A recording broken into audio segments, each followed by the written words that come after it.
Selamat pagi Bapak Ibu Saudara yang terkasih dalam Tuhan. Shalom. Shalom. Hari ini kita bersyukur ada kesempatan bagi kita ya, untuk memuji, menyembah, memuliakan Tuhan.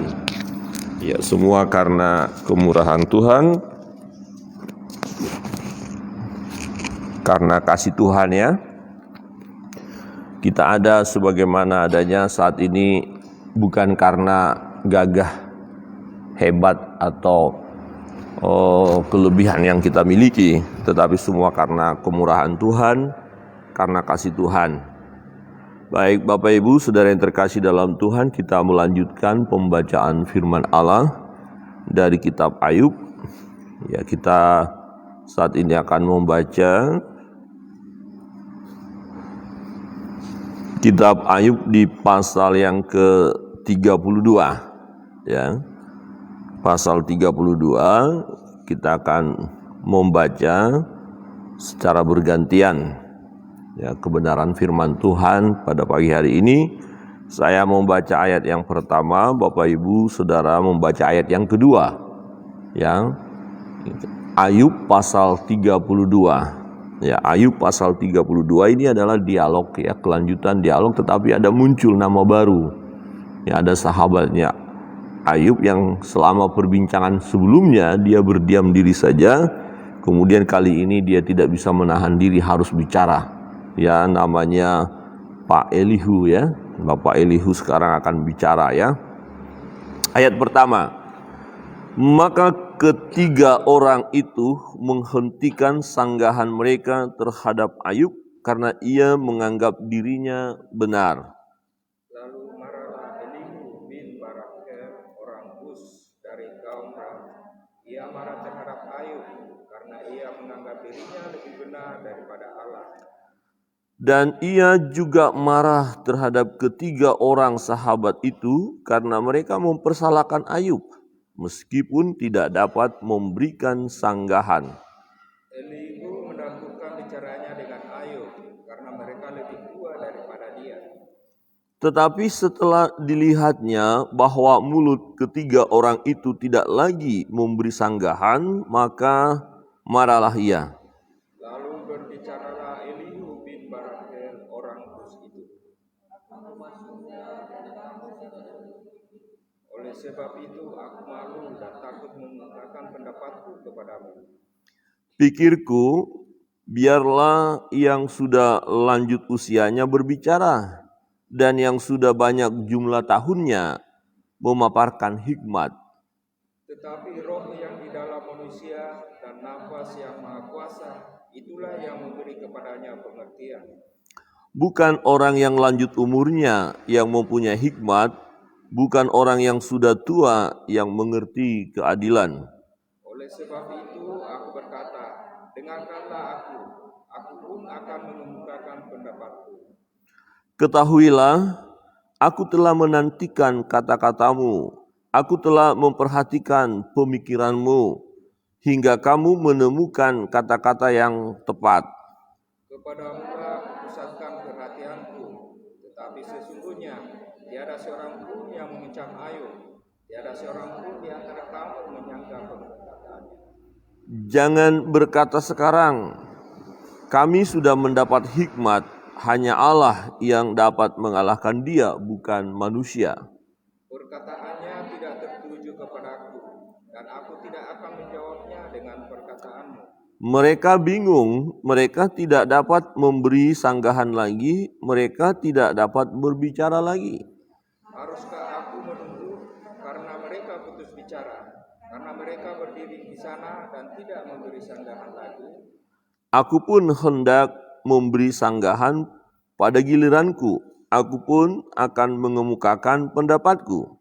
Karena aku lupa dengan kata-kata, semangat yang ada dalam diriku mendesak aku. Sesungguhnya batinku seperti anggur yang tidak mendapat jalan hawa, seperti kirbat baru yang akan meletup. Aku harus berbicara supaya merasa lega. Aku harus membuka mulutku dan memberi sanggahan. Aku tidak akan memihak kepada siapapun dan tidak akan menyanjung-nyanjung siapapun. Karena aku tidak tahu menyanjung-nyanjung, jika demikian Amin. Demikian jauh pembacaan firman Tuhan. Bapak Ibu Saudara yang terkasih dalam Tuhan, dalam dialog Ayub bersama teman-temannya kita melihat di sini satu sahabatnya muncul yang bernama Elihu ya. Ya, dia selama perbincangan dia berdiam tapi mendengarkan, menyimak perkataan dialog antara tiga sahabat sebelumnya dengan Pak Ayub. Dia menantikan kalimat-kalimat yang tepat, yang benar yang mereka ucapkan yang mana. Dan dia tidak menemukan, jadi dia merasa nggak bisa menahan diri. Ya, dia lebih muda dari antara yang lain, dari antara Ayub dan tiga sahabat lain, dia lebih muda. Ya, dia katakan aku ini orang muda, jadi aku diam aja. Aku mau dengar kalian bicara. Tetapi setelah aku dengar kalian bicara, ya nggak ada tepat pembicaraan, nggak ada hikmat. Memang kalian bilang kalian berhikmat, tetapi sebenarnya kalian nggak berhikmat. Maka dikatakan ayat 20 itu, aku harus bicara supaya merasa lega. Aku harus membuka mulutku dan memberi sanggahan. Ini nggak bisa didiamkan ya. Jadi kalau kita melihat, walaupun ada yang lebih tua, lebih senior daripada kita, kalau perkataannya tidak tepat, ya bukannya tidak sopan, bukannya tidak pantas kita yang lebih muda untuk harusnya bicara. Dan memang harus bicara, meluruskan ya. Jadi sebagai orang muda yang lebih muda dibandingkan yang lain, tidak bisa menahan. Ini nggak bisa. Kita harus bicara ini ya, kira-kira begitu. Jadi dia tidak bisa menahan. Dan menarik bahwa dalam pembicaraan dia tidak memihak. Ya, tidak pihak di Ayub atau pihak di tiga sahabat yang lain. Ya, tiga sahabat yang lain yang telah terlebih dahulu berbincang-bincang dengan dia, siapa namanya?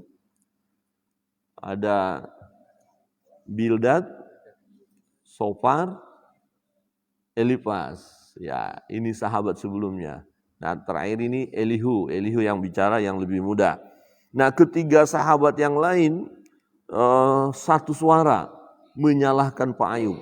Ya, tiga sahabat itu selalu berkata, Pak Ayub ini mengalami penderitaan karena dosa. Itu intinya pembicaraan mereka. Jadi sekarang ngaku deh.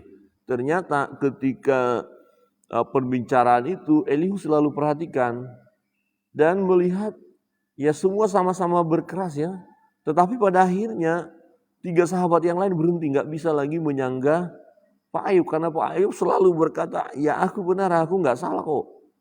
Ya, jadi ditunggu lagi sampai tiga sahabat lain habis kata-kata ya, sudah kayaknya nyerah, baru muncul Elihu dengan perasaan yang meluap ya, nggak bisa ditahan. Maka dikatakan, aku tidak akan memihak, nah karena aku tidak menyanjung, dan seterusnya dikatakan bahwa dia harus ungkapkan supaya dia merasa lega. Nah, apa yang menarik dari munculnya pribadi Elihu ini ya? Nah, kita mau belajar kebenaran firman Tuhan tentang keadaan orang yang berhikmat itu sebenarnya yang bagaimana. Nah, beberapa hari yang lalu kita sudah belajar dari kitab Ayub juga tentang hikmat. Mendapatkan hikmat itu adalah dari takut akan Allah. Ya, pergaulan karib dengan Tuhan. Jadi bukan karena faktor usia. Ya, faktor usia atau lebih lama mengalami hidup, ya lebih lama mengecap ya garamkah gitu istilahnya ya, udah lama mengecap garam atau pahit getirnya dunia ini sudah dialami, kemudian dia pasti berhikmat, belum juga. Nah, perhatikan di sini Bapak Ibu Saudara yang terkasih dalam Tuhan di ayat 6. Lalu berbicaralah Elihu bin Barakhel orang Bus itu, aku masih muda dan kamu sudah berumur tinggi. Oleh sebab itu, aku malu dan takut mengemukakan pendapatku kepadamu. Ya, pikirku biarlah yang sudah lanjut usianya berbicara, dan yang sudah banyak jumlah tahunnya memaparkan hikmat. Nah, teladan yang pertama yang kita lihat dari Elihu adalah ketika ada pembicaraan, ya dia bisa menahan diri. Dia masih muda, walaupun dia lihat ini pembicaraan kali ini nggak tepat, tapi dia nggak nyelonong. Ya, nggak langsung. Kita kadang-kadang melihat ya, kalau ada pembicaraan, ya kemudian tiba-tiba main celah saja, main nyelonong aja. tanpa etika itu namanya. Jadi seorang muda dari Elihu kita lihat, dia menunggu. Ya, pikirku yang sudah lanjut usianya bicara dan yang sudah banyak jumlah tahunnya memaparkan hikmat. Silakan kalian bicara dulu lah. Oh, senior-senior silakan. Saya mau dengar, saya mau belajar juga. Ya, ada kesabaran, ya, ada ketenangan dari Elihu walaupun dia sudah panas juga ya dengar kalimat-kalimat perbincangan selama ini, kok tidak ada yang tepat, kesimpulan yang baik tidak ada. Nah, perlu kita sabar mendengarkan orang lain ya, untuk kita dapat menyelesaikan persoalan, permasalahan, ya dengarkan dulu lah, ya duduk perkaranya sih sebenarnya bagaimana, ya. Nah, kegagalan kita dalam memberikan nasihat atau saran kepada orang lain ketika punya pergumulan adalah ketidaksabaran kita mendengarkan ya orang lain untuk bicara. Ya, belum kita sudah langsung masuk, oh kamu begini, kamu begini. Nah, itu tidak tepat. Nah, dalam menghadapi persoalan seperti pergumulan Bapak Ayub, tindakan Elihu bagus sekali. Dia duduk dulu, tenang dulu, dengar dulu siapa yang akan dipersalahkan, apakah ada atau tidak. Ya, dan dari pernyataan memang Bapak Ayub dia tegur. Ya, dia tegur, Bapak Ayub, kamu kok terus menganggap benar dirimu benar aja, kok sepertinya kamu menyaingi Allah deh, kayak kira-kira begitu ya. Tetapi dia tetap bisa berkata, dia tidak memihak ya, tidak kepada 3 sahabat yang tadi dan juga tidak kepada Ayub. Jadi posisi netral. Nah, yang pertama kita perlu belajar hal itu, Bapak Ibu Saudara yang terkasih dalam Tuhan, ketika Bapak Ibu menghadapi persoalan, cobalah tenang menghadapi, ya simak. Nah, jika ada orang yang menyampaikan pergumulannya kepada saudara, cobalah dengar dengan baik. Ya, menjadi pendengar yang baik memang kita harus terus belajar. Kadang-kadang kita terpancing untuk langsung bicara saja. Enggak, kamu begini, kamu harus begitu ya, seperti itu. Ini kita belajar. Nah, yang kedua, ya menghormati orang tua, menghormati senior itu penting. Tetapi jangan juga karena kita menghormati kemudian sungkan untuk bicara. Ya, kalau memang pandangan-pandangan yang lebih senior dengan kita kurang tepat, kita harus bicara juga. Itu sebabnya Elihu tidak bisa lagi menahan diri. Ya, malu aku ini sebenarnya, kira-kira nggak enak deh ngomongin kayak gini, nggak enak. Oh, saya bicara seperti menasehatin orang tua, nggak enak. Ya, memang tidak enak. Tetapi apa harus dibiarkan? Jika kita melihat ada pandangan-pandangan yang keliru dari senior kita, dari orang tua kita, ya apa kita berdiam diri? Tidak ya, harus bicara tapi dengan cara yang sopan tentunya. Ya walaupun kita lebih pintar langsung berkata, wah kamu ini gimana kok gitu sama orang tua, nggak boleh kan, harus sopan. Ya minta maaf Bapak Ibu, seperti ini pandangan saya, ya saya masih muda. Ya, jadi dengan lemah lembut ya. Nah, yang ketiga kita melihat di ayat 8 ya. Tetapi roh yang di dalam manusia dan napas yang maha kuasa itulah yang memberi kepadanya pengertian ya, bukan orang yang lanjut umurnya yang mempunyai hikmat, bukan orang yang sudah tua yang mengerti keadilan. Ya, sebab itu aku berkata, dengarkanlah aku. Ya, jadi Elihu ya bicara kepada mereka ya bahwa hikmat ya kita dapatkan, pengertian kita dapatkan oleh karena adanya hubungan karib dengan Allah, ya hubungan dengan Tuhan. Ya, jadi kalau kita mempelajari firman Allah, ya kita menjadi pribadi yang berhikmat, ya jauh lebih berhikmat dari orang tua atau yang lebih tua, jika orang tua atau yang lebih tua itu tidak membaca merenungkan firman Allah. Kalau mereka hanya melalui pengalaman hidup saja tapi tidak mau merendahkan diri untuk mempelajari kitab suci, wah hikmat mereka tidak ada apa-apanya dibandingkan dengan orang muda yang belajar firman Allah. Jadi walaupun muda, kalau belajar firman Allah, ya dia jauh lebih berhikmat.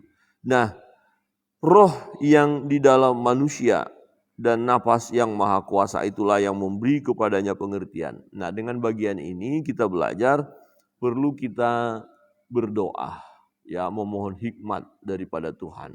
Ya, jadi Roh Kudus yang ada pada kita, ya, akan menolong kita. Ya, akan menolong kita pasti. Berdoalah.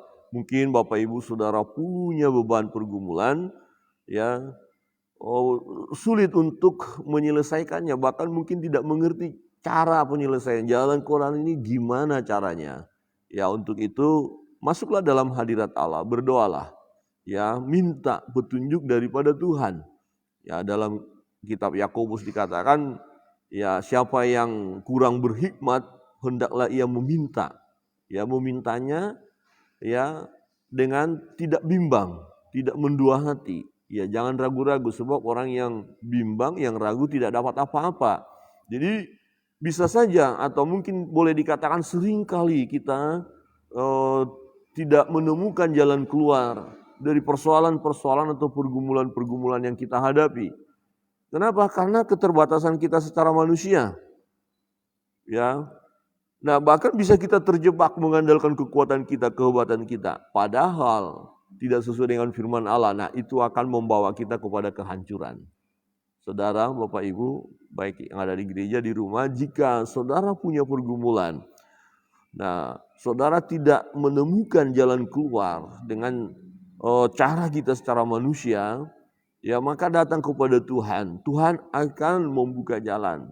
Tetapi jika kita memaksakan dengan cara manusia dan tidak sesuai dengan firman Allah, maka cara yang kita lakukan untuk menyelesaikan masalah itu hanya akan menambah masalah baru. Hanya akan menambah masalah baru, ya. Bahkan bisa menghancurkan hidup kita. Misalnya begini, kita punya pergumulan tentang keuangan, ya. Kita berdoa. Kemudian belum ada dana, belum datang. Kemudian kita ide manusia, udah. Ini ada tawaran, hati-hati. Saya mau mengingatkan juga di HP kita langsung muncul, ya kan? Pinjam ini. Wah, kita pikir itu jalan keluar, padahal bukan. Ya, hanya menantikan kesabaran saja sebenarnya, tapi kita tidak sabar lagi. Akhirnya kita coba-coba. Pinjam di sini, kemudian pinjam sini terus. Nah, kemarin beberapa hari yang lalu ada di televisi, ternyata di antara peminjaman ada penipuan. Ya, dana itu akhirnya tidak sesuai dengan peraturan atau lebih besar, kemudian didesak dia, kemudian ditekan. Ya, itu masuk televisi, hati-hati katanya dengan pinjaman-pinjaman online. Ya, kalaupun ada jalan keluar melalui harus menggunakan atau istilah kalau dalam ekonomi putar keuangan, sejauh kita bisa memperhitungkan ya dengan baik dan benar, dan juga tentu menyerahkan kepada Tuhan. Misalnya kita butuh dana, modal, ya ada koperasi kah, ada apakah, tapi yang jelas kita tahu aturan dengan baik. Kemudian dana itu kita gunakan untuk kepentingan, ya untuk mengembangkan usaha. Artinya nanti akan mendapatkan keuntungan, sehingga bisa kita mengembalikan modal dan bunganya. Bunganya tentu ada, tapi sudah sesuai dengan peraturan. Ya, tidak akan menekan. Nah, tetapi kalau kita coba ada istilah gali lubang tutup lubang, itu sangat sulit. Ya, itu mungkin kita gunakan hikmat kita. Ya, itu akan memperberat. Atau mungkin ada beban pergumulan yang berat, kita merasa tidak ada jalan keluar, kayaknya ya udah selesaikan aja hidup ini. Rasanya malu gitu ya. Ada berita di televisi, ya karena dia ada punya beban pergumulan yang luar biasa, dia mungkin gak tega juga melihat anaknya yang masih kecil akan hidup dengan penderitaan, maka dibunuh dulu anak-anaknya, baru dia sendiri gantung diri. Wah, ini masalah stres, depresi karena masalah ekonomi, pandemi ini ya, luar biasa. Itu bukan jalan Tuhan. Nah, untuk itu supaya tidak terjadi hal-hal yang akan semakin menghancurkan hidup kita ketika ada masalah, mari datanglah kepada Tuhan. Berdoalah. Ya, mungkin ada sakit penyakit yang menekan kita sudah semakin jengkel juga dengan penyakit itu.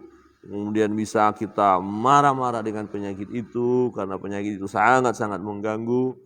Nah, kemudian kita putus asa, tidak lagi berdoa. Nah, itu cara yang keliru ya. Nah, justru dengan kesulitan-kesulitan itu kita datang kepada Tuhan. Satu ketika Rasul Paulus berkata, justru di dalam kelemahanku lah ya aku kuat, dikatakan. Artinya dalam kelemahan dia baru melihat kuasa Allah ya turun atas dia. Dan jadi di dalam ketidakmampuan kita akan bisa melihat ternyata Allah kita adalah Allah yang luar biasa. Ini kita temukan hikmat. Jadi semakin kita berserah kepada Tuhan. Bapak Ibu Saudara yang terkasih dalam Tuhan, kiranya kebenaran firman Allah pada pagi hari ini ya memberkati kita dan kita boleh terus berjalan sesuai dengan kehendaknya. Ya, hikmat itu kita terima dari hubungan kita dengan Tuhan, takut akan Allah dan bersyukur bahwa Roh Allah itu ada pada kita, yaitu Roh Kudus. Dialah yang akan memimpin kita, membimbing kita sejauh kita terus berserah kepadanya. Jadi tidak ada satu persoalan, pergumulan yang terlalu berat sehingga Tuhan tidak sanggup menolong, tidak ada. Ya, Tuhan pasti buka jalan, ya. Jangan takut, jangan cemas, jangan khawatir hidup ini, tetapi belajarlah ya daripada pribadi-pribadi yang tercatat dalam Alkitab, dalam firman Allah di mana mereka bersandar kepada Tuhan. Nah, Elihu dalam pernyataannya mengungkapkan kepada kita bahwa hikmat itu datangnya dari Tuhan dan perlu kita ya sabar, perlu kita mengerti dengan situasi yang ada, mengerti tentang Allah. Ya, kemudian mengerti tentang diri kita, siapakah kita ini, bahkan mengerti tentang masalah itu sendiri, ya. Kiranya Tuhan memberkati kita sekalian.